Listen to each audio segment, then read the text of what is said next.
What's up, guys? It's Toad back with you yet again. This is Better Off Dead, Friday, January 17th. I got no voice yet again. I think I'm maybe feeling something coming on again, so that's just great. So bear with me as I sound like RFK Jr. again here, or whoever I sound like. Yesterday, winning day, I think it was 4-3. Somewhat frustrating because college basketball, every one of the losses, I believe, was in college basketball. Yeah, surprising, I know. College basketball has been impossible for me. So what am I doing? Yeah, I have two more plays in college basketball tonight. That I don't even know what to tell you about college basketball. I mean, a couple of those, I don't really know that they necessarily should have lost. Florida International, I know there were some professionals also in agreement with that side. I think maybe there was a slightly better number on that one than what I got, and they were in that game. It was a close, low-scoring game, but they wound up not covering. They missed. I think they lost by 7, so they didn't miss by that much. And it was the type of game that you would, well, Florida International needs to push the pace in that game, so if it's a slow game, it's not necessarily very good for them, but still, it was such a slow, low-scoring game that they were basically in it and had the ability to cover pretty much the whole time. And then what were my other plays yesterday? I don't even remember, man. I never remember anything anymore, but it was a decent bounce back day yesterday at the very least, even though it looked like it was potentially still going to be a losing day as it came down to the wire. So it wasn't a huge winning day, but it was decent. We had Jacksonville State was a win. They won outright on the money line there as a small underdog, though. So you're picking them. You're probably pretty much saying they're going to win the game outright, and they did. Nebraska, I mean, that game, they had chances to push the lead in that game, and it didn't happen, and I believe they won and didn't cover. Is that right? Or did they lose outright? I don't even remember. Maybe they lost outright. Yeah, I guess they did. That's crazy. They lost outright. Nebraska, by the way, I think they had, in their last 8 games, the favorite had covered the spread. In Nebraska's last 8 games, I think Nebraska had covered at home in the last, I don't know, at least few of their games as well. Oh, yeah, Albany was the first loss that I had. I mean, they were hanging around for a while in that game, but that game was just, yeah, that one didn't work out.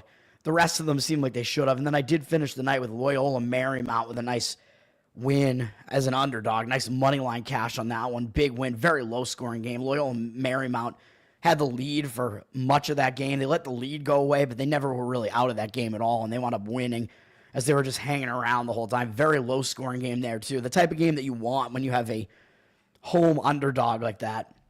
And then the Sacramento Kings, they tried to blow it, man. That was the last game of the night, and the winning versus losing night hinged on the Sacramento Kings.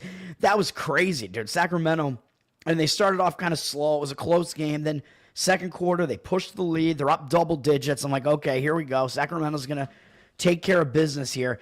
Then all of a sudden, nope, the whole lead is gone. And I think they were losing the game. I'm like, what is happening here? Then they retook the lead again. Started pushing the lead again, lost it again in the second half, and then they retook it again. So it went from with like 3 minutes left, I think they were actually losing the game, or maybe up 1, to, I believe they were back to like an 11-point lead with like a minute and a half left. And I'm like, okay, finally they put it away. Okay, cool. This roller coaster ride is about to end. I'm about to get off. Then I look like a couple seconds later, and we're in the final minute, and it's a 1-point game again. I don't know what happened that led to that, but then I guess it came down to intentional fouls. I didn't see it, but Sacramento wound up covering and winning by 5, and I had the -4, so I'll get out of there. I think it should have been an easier win than that, man. I did hear some, like, trends, well, I guess they're more angles, I guess, on a situation like that with Sacramento returning home off a really bad road loss versus a team that was playing a road game after like a really big win. That home team coming off that big road loss, actually, it was a very positive spot for them, even though you would think maybe that wouldn't be the case, because if they're returning home from a long road trip, that's not necessarily the case. And Sacramento was returning from a like basically a half-long road trip, I guess I will say. Yeah, and then both hockey plays, I mean, you could count them both as wins or count them as 1.5 and a half, I guess. Both of them should have won. I mean, Montreal, nice easy win for me. They upset Dallas, won outright, no sweat there, easy win. And then Chicago should have won. I believe they had a goal taken off the board early, and I don't know what that was about. I didn't see it, but that is what I've heard. Then it didn't even matter. They still took the lead. They were down 1-0, but then they still took the lead 2-1, and they had the 2-1 lead late in the game. Looked like, all right, they're going to win. I mean, at the very least, you're probably going to get the puck line. The puck line is going to pretty much come through at that point, but they did allow the tying goal. It went into overtime, then it went into a shootout, and they lost. But again, you have a huge underdog like that, and they take it into a shootout, you're on the right side, man. And they covered the larger bet that I had there on the puck line, so I'm fine with that, obviously. I mean, that's not bad. Hockey continues to do well. Really, it's just college basketball has been a huge problem, and NBA still manages to be fine. So let's go to today. We have a smaller card today because it's Friday. We have a small-ish college basketball card. Some decent matchups here. I mean, we got a good matchup at 6 p.m. Eastern in the MAC between Ohio and Akron. I'm not going to play this, but Akron moving up a little bit on the line from 3-3 with juice, looking like maybe 3.5 now. So just pointing that out, there is a little bit of money, it looks like, coming in on the Akron side. I don't really see a whole lot of a situational angle there.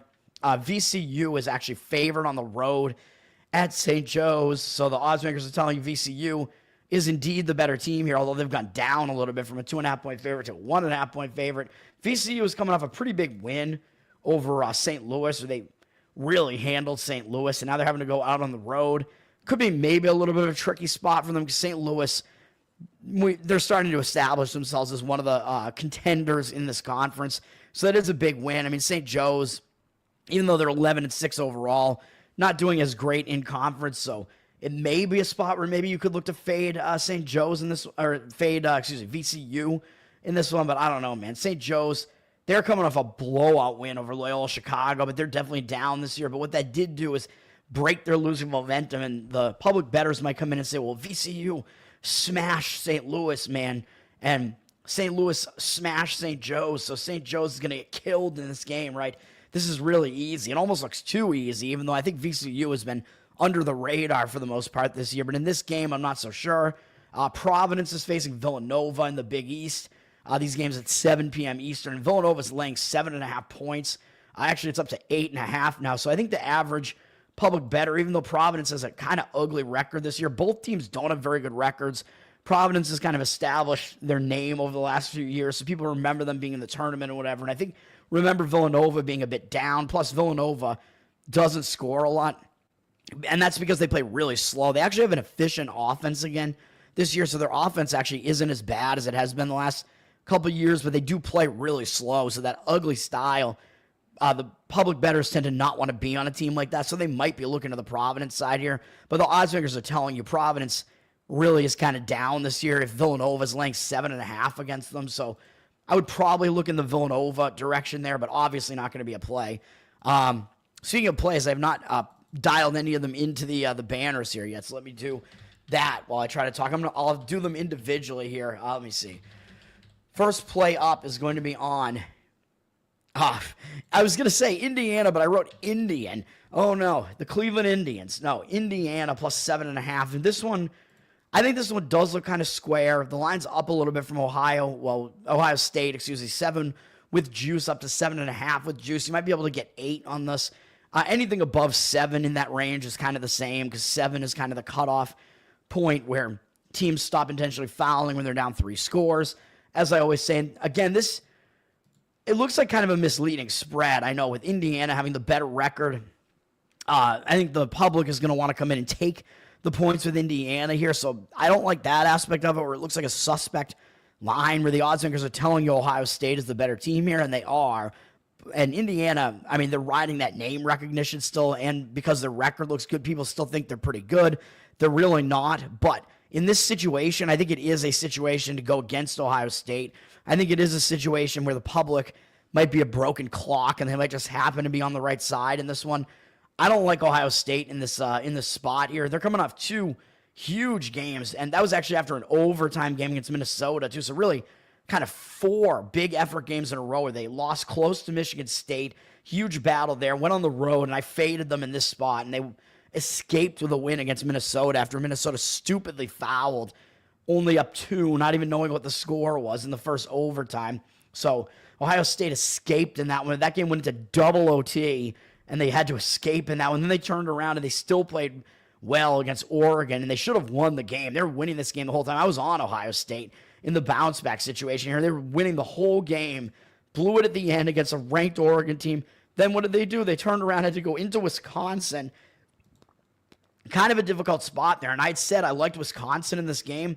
Wisconsin was basically blowing them out of the building. And then Wisconsin, I think, got pretty complacent, and they seemed to just kind of dial it off once they were up double digits in the final 5 minutes. And Ohio State came all the way back, and I actually think they tied the game, or they at least got to within 1 point in the final couple of minutes of the game. So Ohio State, furious comebacks. They had two close results, two 2-point losses against two ranked teams. Now they get Indiana. And up next, they got Purdue, which is another big game, which is not tomorrow. They don't play on Saturday because they get this Friday game. So they get a midweek game at Purdue. That is still a big game, though. And Indiana, what are they looking at? Indiana's coming off one of their most embarrassing losses of the season, man. I mean, two really bad losses in a row by 25 at Iowa. Iowa, pretty good, pretty tough at home. They play really fast. They can kind of throw you off. And then Illinois, Illinois is a really good team. Ken Baum has them in the top 10 in the country right now, even though they've lost some of their guys that they had last year. I think still very good Illinois team. Actually playing better defense this year. Indiana got absolutely annihilated in that game. When you lose by 25 like that on your home floor to anybody, I think it's good to just get out of the building, get out of Dodge, and it's good to refocus, and you wind up focusing on basketball again. So I think this is an embarrassed focus spot for Indiana, and I kind of think it's a sandwich spot for Ohio State, as I just pointed out. There isn't a whole lot of a tempo mismatch here. Ken Baum's got Ohio State down at 31st in the country, so decent, but not like an upper echelon team by any means. Pretty decent on both sides of the ball. Mid-tempo team. He does have them towards the bottom in luck. They face a pretty difficult schedule. Both of these teams have faced a difficult schedule. He's got Indiana at 57th, so not where you would think, but he does have both teams in the top 100 on both offense and defense. He's got both teams with a pretty difficult strength of schedule, although Ohio State a little bit better in all of those regards. And then Indiana does play a little bit faster, but Ohio State isn't that slow of a team, so I don't think there's a huge tempo mismatch in this one either. So I like how it sets up for Indiana in this one, and I believe Ken Baum has this at about a 7-point Ohio State victory. So give me Indiana plus the points in that one. Next up, the next one up is the other play that I have, and that's going to be another one that looks maybe a little bit square. I'm the square guy today. Maybe it's hip to be that way tonight, but Georgetown -9 is my other play here. It looks like maybe up to 9.5 now. There might be some money coming in on that side. I know it's down from 9.5 to 9, so I might have money going against both of these plays. But if you look at how this sets up, they're hosting DePaul, and what did DePaul just do? Think about DePaul right now, man. I mean, they've been a team that's been at the bottom of the Big East. I think maybe they had no Big East wins last year, and maybe one or something, and they're looking that way again this year, trying their hardest to get a Big East win. I mean, they've had to play some of these decent teams. UConn, pretty good. Xavier, pretty good. Seton Hall's not good. They almost won that game. They got blown out by Villanova. Speaking about Villanova not scoring, they scored 100 against DePaul, so that's not a good sign for DePaul. And then what did DePaul do in their most recent game? They took the team that's now the top dog in the Big East and has been one of the couple top dogs for the last few years. I mean, it's been them and UConn the last few years. UConn's taken a step back this year, so Marquette now the top dog. DePaul is the bottom dog in this entire conference. And what did they do? They took Marquette to the limit, man. They took them into overtime at home. And this is a game where DePaul was winning this game repeatedly. They were winning the game basically going into halftime. They almost had the lead. They went into halftime down 1, retook the lead. They were winning for more of the second half than Marquette was. And I saw the end of this game. DePaul was winning at the end of the game in regulation, and they got called for a foul. Of course, Marquette's going to get some foul calls at the end of that game. It was a correct call, but I mean, obviously, still, it's Marquette. They're going to get those calls, and they were able to tie the game on the free throws, send it into overtime, and then DePaul just didn't have anything left in overtime. They fell way behind in overtime, but they actually, again, furiously came back in overtime and wound up only losing by 2. That is such a difficult game to come off of, man. If you're DePaul and you do that against the top guy in the conference as a 12.5-point home dog, because the odds makers are telling you DePaul's still not very good. That was a crazy performance from DePaul, man. I don't know how you get back up off the mat after that. Now you have to go from the Midwest, because DePaul was in Indiana, out to Washington, D.C., to the East Coast again. Doesn't look good. I mean, they're going to the East Coast. What are they? They've lost every game on the East Coast so far. Let's see. On the East Coast, they've lost to St. John's by 28. I mean, St. John's is good, though. Villanova by however much that is, 44.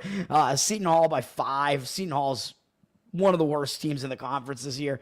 And then their other road games, they didn't do well either. They lost at Texas Tech by 14, at Northwestern by 20. So this DePaul team has not been good on the road. I just think it's a really, really bad spot for them. So you're getting to fade a pretty bad team in a bad spot. And they started out with a good-looking record, but they played a really weak non-conference schedule. And then once conference play they started getting hammered. Georgetown, on the other hand, I mean, they're not exactly in a spot where I would want to play them. They're coming off a couple of pretty competitive games against Marquette, UConn, and St. John's. And they have Villanova up next. So does that mean they're going to overlook DePaul in a spot like this? I don't really think so, because they're still looking for a win, man. When they've lost 3 games in a row. This was a step-up game. I know they were 9.5 underdogs at St. John's. Big game, but St. John's still continues to fly under the radar, man. They're not even ranked, and KenPom has them like 14th in the country, probably, something around there. So, I mean, that was a pretty good performance of Georgetown. This Georgetown team, they look like they're becoming a competitive program again, man. I think we can say it now. I mean, they look pretty decent. And in a spot like this, I think they should be able to take care of business as the significantly better team, although KenPom only has them winning this game by 7. But he's got DePaul down below the 100 line. He's got them not even in the top 100 in offense or defense. Mid-tempo DePaul team. It does have them as a pretty unlucky team and decent strength of schedule. But, I mean, Georgetown also pretty decent strength of schedule, a little bit worse. Similar in the luck index as well, a little bit luckier. Similar in tempo, too. You're looking at 2 mid-tempo teams, so that's not really going to be a factor. But Georgetown is 19th in defensive efficiency. So even though they play somewhat fast, they have a really good defense. So the best unit on the court here is going to be the Georgetown defense. I know their offense struggles at times, and that's not great when you're laying points like this, but I just think this is a mismatch, and it's a bad DePaul team in a bad spot. Even though Georgetown is in a little bit of an iffy spot, I think it's a lot better for Georgetown. I will lay the points with Georgetown. And then we do have Youngstown and Milwaukee is kind of an interesting Horizon League game here. Milwaukee's laying 6.5 at home, so the oddsmakers are telling you Milwaukee is actually the better team here, and fairly significantly, as they're laying points at home. Their record only looks slightly better, so it looks like it may be a competitive matchup, and Youngstown is actually ahead of them in conference standing right now, but the oddsmakers telling you Milwaukee is actually the better team there. I mean, I wouldn't necessarily disagree with that. And then Iowa is having to play a second straight game out on the Pacific Coast with these weird conference realignments, man. They lost out there against USC after Iowa had hammered Indiana. I said it probably wasn't a good spot going out there to face USC, and USC handled them, even though it was Iowa's style game, very high scoring. They still didn't do well in that game.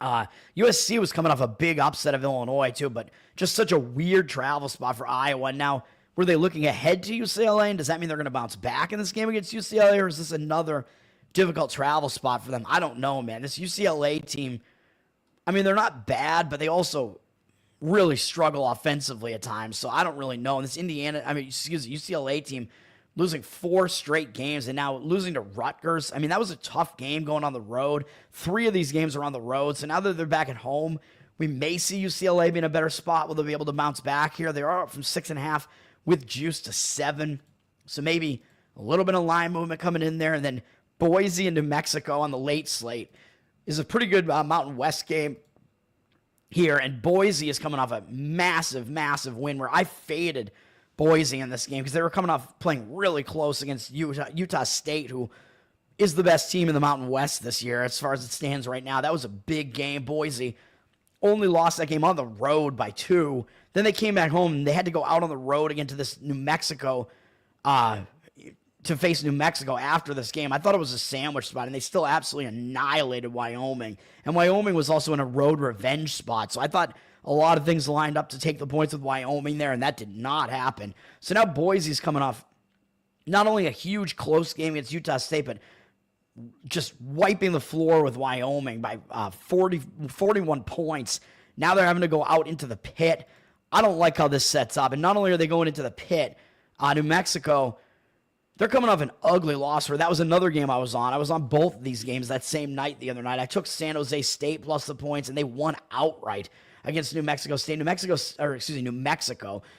was coming off beating San Diego State, a huge win there. San Diego State, obviously a staple of this conference, one of the best teams in the conference still. And then they had this Boise State game up next, another one of the top teams in the conference. So I think they absolutely overlooked San Jose State there. This is a bounce back spot for New Mexico coming up that game. So I do lean to the New Mexico side here. New Mexico also at home. I mean, I believe they are much better at home. I mean, how many home games have they lost? Let's take a look real quick. They lost at home to Arizona State, lost at home to New Mexico State. Well, actually, I don't know if those were home games, actually. Those might have been neutral sites. So I don't even know. You'd have to look up what their home record is. Since conference play has started, they're undefeated at home, though, although they barely escaped against Nevada. But still, I do think it sets up better for New Mexico. It's not a play for me. They're up from 2.5 to 3.5 now with juice. New Mexico does play faster than Boise State, so if they're able to turn this into a really up and down fast game, that's not what Boise State really wants to do. So that could be an advantage to New Mexico, but I think the line is a little bit high as the odds makers continue to skew Mountain West home teams' lines. As KenPom, I believe, has Boise as the slightly better team. So you're pushing it a little bit, laying that number, but I would still only look to New Mexico in that one. We got NHL. I do have one play, even though there are only 2 games here, and it is the first game up. I'm going to make a play. The market does look like it is agreeing with me on this one, which is, I don't even know what the number is that I took on this. Let me take a look here and see. What was the number I took on this? Let me check real quick. It's an underdog price. You know what it is, probably. As you can, if you know what I do, you can see the money. You can see the percentages. It is the Pittsburgh Penguins plus 114 on the money line. Buffalo is going down from minus 135 to minus 131. I mean, Buffalo is a favorite. I mean, okay. Neither of these teams are very good, so Buffalo laying a bit of a favorite price. Yeah, I mean, definitely not necessarily a bad idea on the surface to fade them. Public is coming in to the tune of 67% on Buffalo, but 63% of the cash is on the other side, on the Pittsburgh side. And I agree with this. I mean, obviously, I'm playing it. Buffalo, I mean, I like the fact that the money seems to be agreeing with me. Buffalo's coming off a huge win 2 days ago over Carolina, man. And they have a game against Seattle up next, which is the start of a road trip. And they just played Seattle the game before then and lost at home 6-2. So they might have revenge on their minds. So they might actually be looking ahead to that Seattle game, wanting revenge, quick revenge against the team that just embarrassed them at home. Coming off a huge win over Carolina, staying at home, basking in that win. I don't think it's a good spot here at all. I think the spot sets up a lot better for Pittsburgh, who, speaking of losing to Seattle, yeah, that's what they just did as well. And they have had a really ugly homestand, so I think it's a very good spot for them to just get away from that. You've been playing horribly at home. You're, a program that has a winning pedigree. You're a franchise, I guess, that has a winning pedigree, because this is not college. This is pro. So, I mean, the fact that you're losing 4 out of 5 at home like that, that's not a good look. That's ugly. And it was against some pretty bad teams, too. And hilariously, the one game they won was against Edmonton, the best team that they played. Ridiculous. But now they have 2 days off, and they're starting a road trip. So for both those reasons, I think it's a very focused spot for Pittsburgh, because when you're on a loss streak, having extra days off can actually help you abandon that loss streak and fix some things and refocus. You get some extra time to focus on that next game. And starting a road trip, usually a focus spot, especially if things are not going well at home and you have a little bit extra time off and you just get out of there, go on the road. It's not even a long trip. It's just up to Buffalo, pretty quick trip. They do have Washington up next, which is a bigger game tomorrow, but still, I think this Pittsburgh team is just looking for any win they can get at this point with this record being really bad, as they were above 500 and now they're back below 500. Yeah, give me the Pittsburgh Penguins, obviously. And then the more compelling matchup is the one I'm not playing, Vegas and Carolina. Carolina's up from minus 140 to minus 148. It looks like public is coming in on Vegas, 83% of tickets, but 72% of the cash on Carolina, and the line moving up on Carolina. I would agree with the market read on that one as well with Carolina. I mean, Carolina, as we just said, they're coming off that ugly loss to Buffalo, and they actually lost to Anaheim the game before that too. So I think this has got to be a bounce-back spot for Carolina. I know they're returning home, but it was only a one-game trip to Buffalo, so I don't think it's really a return home spot or anything like that. They're going to be focused with Vegas coming into their place, so I like how it sets up for Carolina. I don't love how it sets up for Vegas as much, as I know Vegas did just lose at Nashville. So they do have a couple of extra days off to bounce back from that, but even so, it is still, a second straight road game, and it is the public. I mean, I just think it's a more positive spot for Carolina, and I do think the public's just going to look at these records and think that it looks pretty easy to take Vegas as an underdog here. You're getting an underdog price with Vegas, and I would be hesitant to do so, as the odds makers are telling you Carolina is actually the somewhat better team here, despite what the records would indicate. So that is the way that I would lean in that one. And then we'll finish it off with NBA. We do have the Orlando Magic at my Boston Celtics. Celtics up from 12.5 to 12.5 with juice. 93% of tickets, 96% of the cash on the Celtics. And man, the Celtics, I said they should have been in a bounce back spot after barely beating New Orleans. They went up to Toronto and they got completely embarrassed. How do you lose to Toronto by 20? What is that? Is that 23 points? No, it's 13 points. Excuse me. My math is off. It looks way worse than it is, actually. 13 points, but still, that's a bad loss. Losing to Toronto by double digits. So, again, I mean, I thought I knew the Celtics. I thought they would be in a spot where they were going to show up in both these last two games, and they didn't. So, at some point, something's got to give. And I know that New Orleans team is getting some respect in the market now that they have all their players back. So, that is one thing going on for New Orleans. And for Toronto, there is no reason that game should have been that out of hand. I mean, I thought the Celtics were going to show up and just easily win, although granted, the Celtics had beaten them by 54 the time they played them before that. So I think the Celtics really just probably thought it was going to be easy. I mean, that was the hesitation that I had in that game, so I didn't play it. But I think this might be the spot where you do lay the points with the Celtics in this one. I mean, you got a game that looks like a competitive matchup between the Celtics and Orlando. Orlando actually came in and beat the Celtics. Orlando beat them in Orlando, on December 23rd. But the Celtics, maybe they were looking ahead to that Christmas game, and Orlando was without Banchero at the time, and he is back now. So the public, I think, even though the public is actually still way on the Celtics here, but you would think that they would look at this and think that the number of points looks too much, as they'd be thinking, wait a minute, the Celtics are losing all these games recently. They just lost to Toronto. They already lost at home to Orlando, and Orlando didn't have Banchero in that one, and now they do have him. So it seems like it's the type of game where the public would want to maybe even come in and take the points and fade the Celtics, as the Celtics have been on an inexplicable slide here.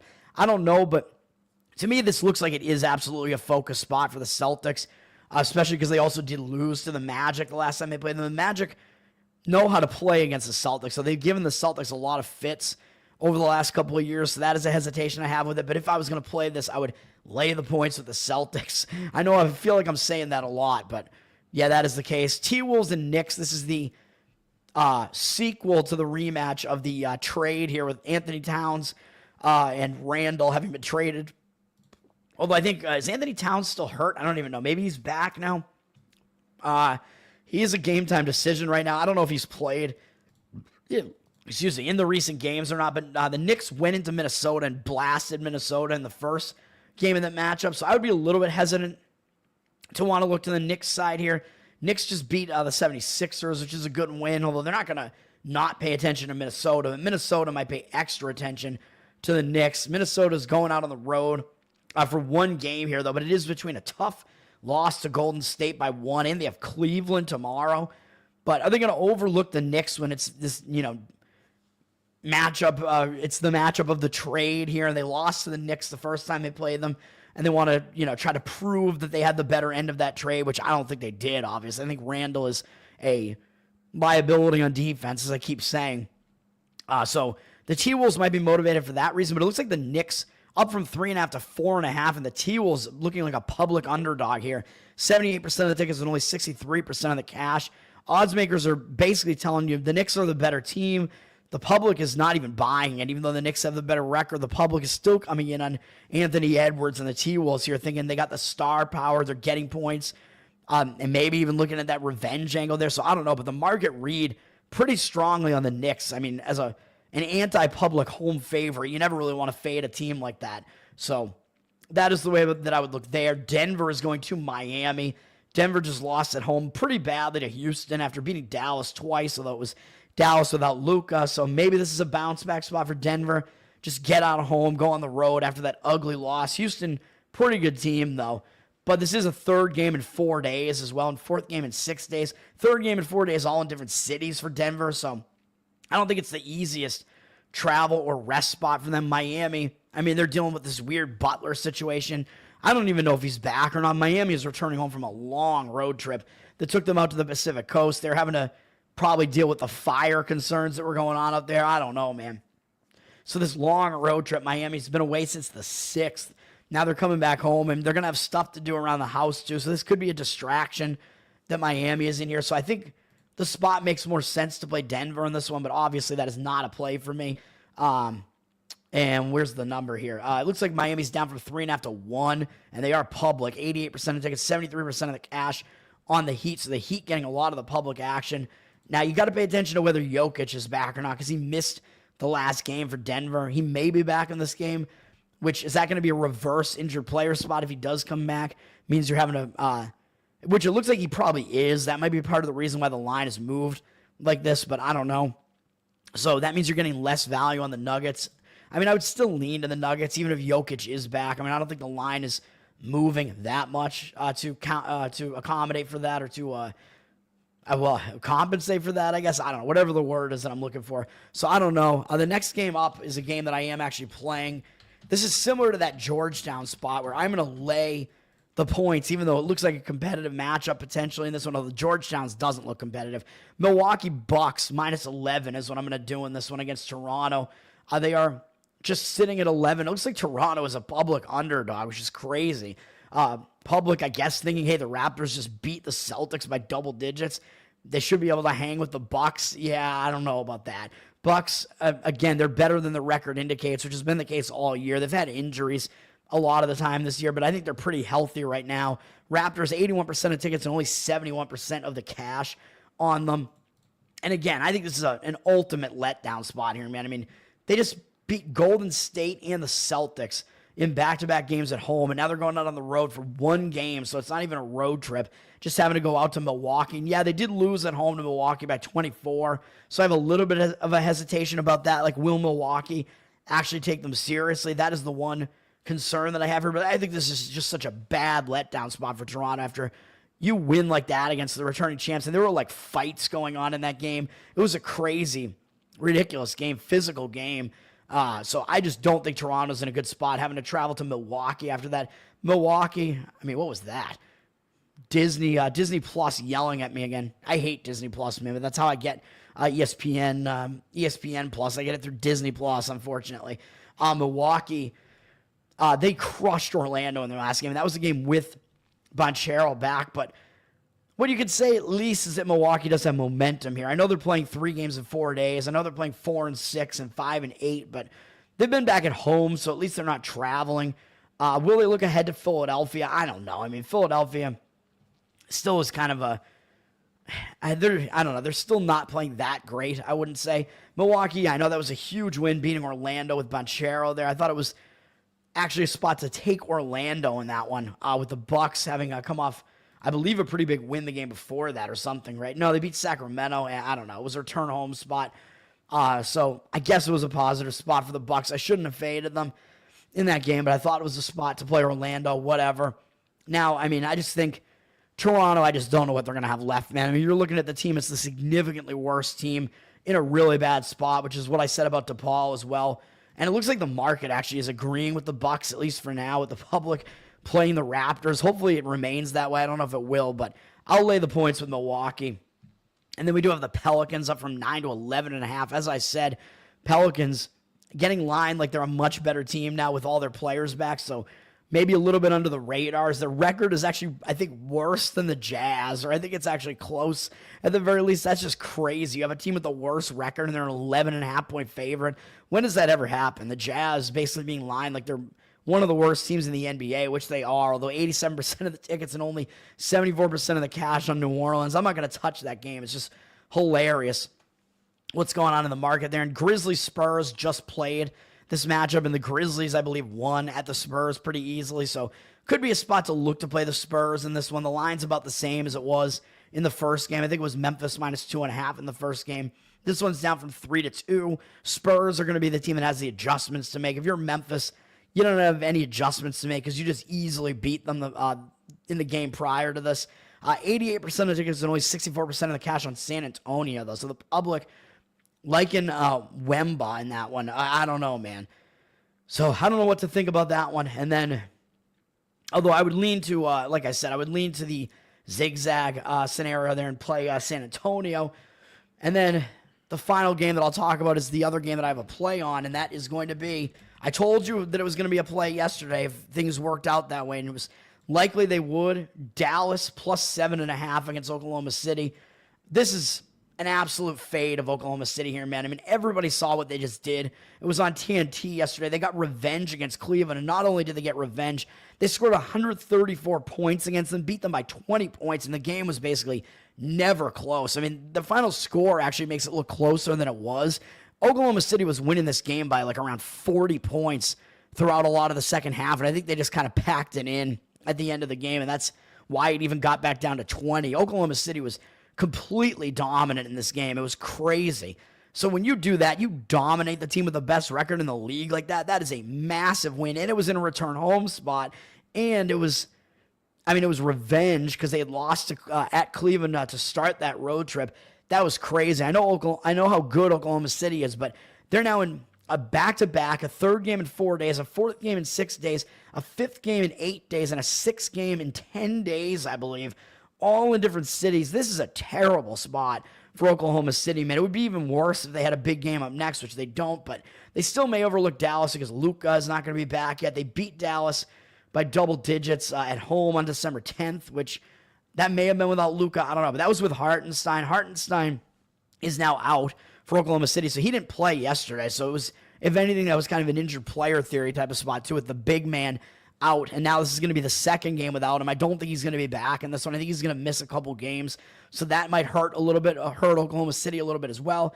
You do have to look at Dallas because I know Luka is out, like I said, but that's obviously factored into the line. Dallas has been playing without Luka for a while now, so there's no real situational angle there anymore as far as Luka, just recently getting hurt or anything like that. He's been hurt for a while. They're used to playing without him. You do have to look at Kyrie Irving and see if he's playing. He's listed as a game-time decision, although I don't think it's going to change the fact that I like Dallas, and this line might even go a little bit higher potentially, but you do want to get at least 7.5 on this one. It looks like it is up to 8, from 6.5 to 8 now, with 60% of the cash on OKC, but 72% of tickets on the Thunder. I don't like that. The public looks like they are still coming in on the Mavericks. 72% of tickets on the Mavs. I don't like that. Public's still thinking, hey, this is the returning champs of the Western Conference from last year, and you're giving me a ton of points at home. Public has to know that Luka is out, right? And they have to have seen what OKC did yesterday, right? Last night, I don't know, but I just think this spot is horrible for Oklahoma City. So again, all those reasons give me Dallas, but Dallas is also, they're mired in a loss streak right now, man, and they got to bounce back. They lost 2 games against Denver at home. They went over to New Orleans and lost that game, too, to the Pelicans, although that looks worse than it is, I guess, because, New Orleans does have their full array of players now, for the most part, at least. Most of their guys are there. And now Dallas returns home again from that, but they've basically just been staying close to home. I mean, New Orleans is not a huge travel spot, so their travel spot and rest spot is definitely better. They haven't had as packed a schedule recently either, and I think they're going to be in bounce-back mode here. They're looking for a win. They got the best team in the Western Conference, maybe the best team in the NBA right now coming into their place. And maybe it's still Boston, though. I mean, I've been saying it is still Boston, despite their lapses in focus all over the place right now. Maybe it is OKC. Although experience is going to loom large once we get to the playoffs, I would have to imagine. But Dallas, yeah, I mean, I think it's a spot to play them. You take the points at home, man. I mean, it is a letdown spot for OKC, and they're in a back-to-back. So that was the game they really wanted last night. This is a game not so much, and Luka's not playing. So you might see Oklahoma City actually even potentially rest players in this game too, because that was such a massive win there. I like Dallas, and that's going to do it for me, man. Those are the plays today. That's the slate. That is college basketball. I know I'm being square. Indiana plus 7.5. Georgetown minus 9. Hockey, Pittsburgh plus 114. NBA, Milwaukee minus 11. Dallas plus 7.5. And that's going to do it, man. And I will probably be back tonight to talk about the NFL playoffs divisional round. Right now, as it stands right now, it's looking like I might just have one play in the divisional round. There's a side that I like that it seems like basically every professional is also in agreement with me on it, and the other sides seems like there's less of a consensus on them, so I'm going with the consensus side because I also do agree with it. So I'm going to give that out maybe tonight, come back and check for that, the divisional NFL playoff show. And then I will also have to do a college basketball show because college basketball slate is packed on Saturday, man. I know I waited until Saturday morning to do it last week. I don't think it worked out that well for me, but college basketball in general just has been terrible. So I don't know what I want to do about that. We will see, but let's get a winning night tonight. I'm Tower Gang Toad on Twitter. Follow the Tower Gang podcast, patreon.com/Tower Gang. You get live pre-show, post-show. We had a pretty crazy post-show again this past week here, a couple days ago, Wednesday. Go check it all out, man. Tower Gang, baby. And that's going to do it. Peace out, everyone.